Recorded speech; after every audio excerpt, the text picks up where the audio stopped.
Canadian officials, including Saskatchewan Premier Scott Moe, are in China advocating for the removal of tariffs on canola. They're also pushing back against broader trade irritants impacting the agricultural sector.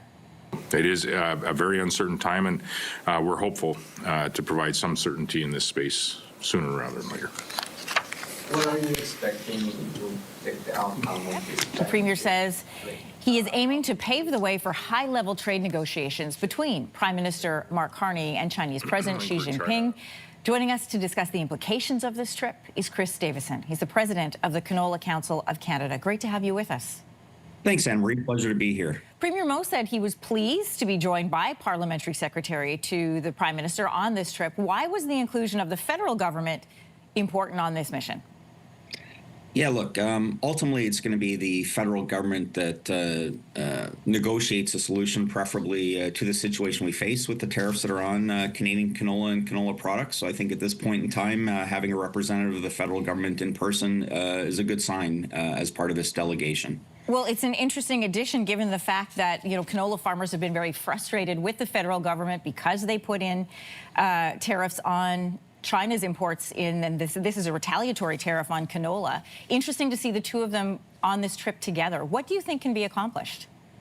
Look, we've said from the beginning that it's extremely important that Canada reestablishes or regularizes ongoing pragmatic communications between the Canadian government and the Chinese government.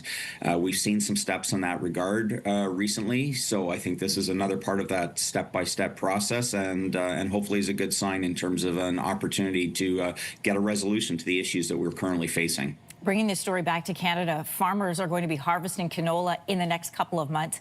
If this current Chinese tariff stays in place on canola seed, what will it look like for canola farmers here and the agricultural industry as a whole? Yeah, look, the impact of these tariffs, we've always said, is really a function of three things: the size of the tariffs, the products they are applied to, and the length of time they're in place. So the more time that goes on that these tariffs are not addressed, the impacts get more widespread, more significant, and more negative. Farmers are in the fields right now harvesting different crops, including canola. What they want is some certainty for those crops they're going to harvest in terms of what are their marketing options going to be, what price are they going to get for their canola, and as long as these tariffs are in place, we don't have that predictability, we don't have that stability. So that's what we're looking to address.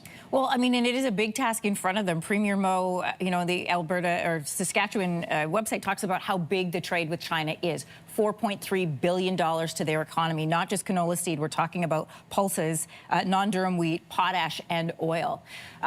Talk to me about the significance of this trip. What needs to be accomplished? What would a win look like when Premier Moe comes back? Yeah, look, again, just to repeat a little bit of what I said, ultimately the resolution of this issue is going to come down to our federal government and the Chinese government. But Saskatchewan is the largest canola producing province we have in this country. There is also very significant value-added processing and other activities that take place with canola in Saskatchewan. So I think having the Premier there reinforcing the importance of the Chinese market, the value we attach to the Chinese market are all very good signals to send. On Friday, Prime Minister Carney announced Canada would be introducing support for the canola industry. I want to play this clip for anybody who might have missed it and then get your response out of it. We will make targeted amendments to the clean fuel regulations to spur the development of a vibrant biofuels industry in Canada. And we'll increase the loan limits for Canadian canola producers to $500,000 and invest in... What do you think of that statement? So let's start on the positive side of the ledger here. First of all, it's good to have our federal government talking about agriculture generally, and in our case, canola specifically. It was also good to hear last week from the Prime Minister, who said he's going to be personally involved in seeking a resolution to the issues that we're facing in terms of the tariffs we've got in place.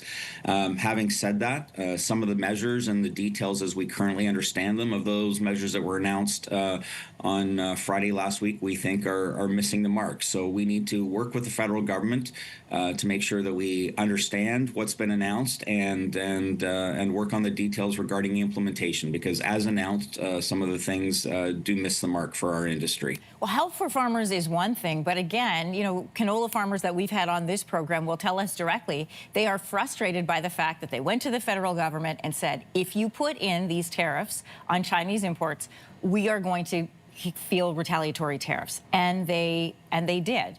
So what's your message to farmers this morning as they're waiting to see how this meeting goes? Yeah, look, as I said a minute ago, farmers are in the fields right now, and they're looking for some certainty in terms of what are their marketing options going to be, what are the prices they're going to get for their canola.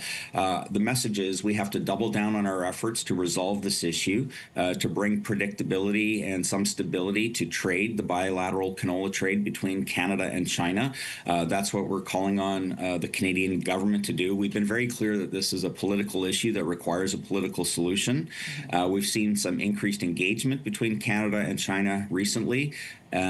Just last week as well, China extended the deadline for the current anti-dumping investigation into imports of Canadian canola seed into China. That creates a bit more of a window of time, if you can call it that, to work on a resolution of this issue, and that's what we are asking the Canadian government to do. They've shown that there is some room for talk, and it sounds like Premier Moe is looking to take that opportunity. Chris Davison, President of the Canola Council of Canada, thanks for coming on this morning. Thanks for having me. If you like that video, make sure to subscribe to the Your Morning YouTube feed, where you can find all kinds of new content posted every weekday morning.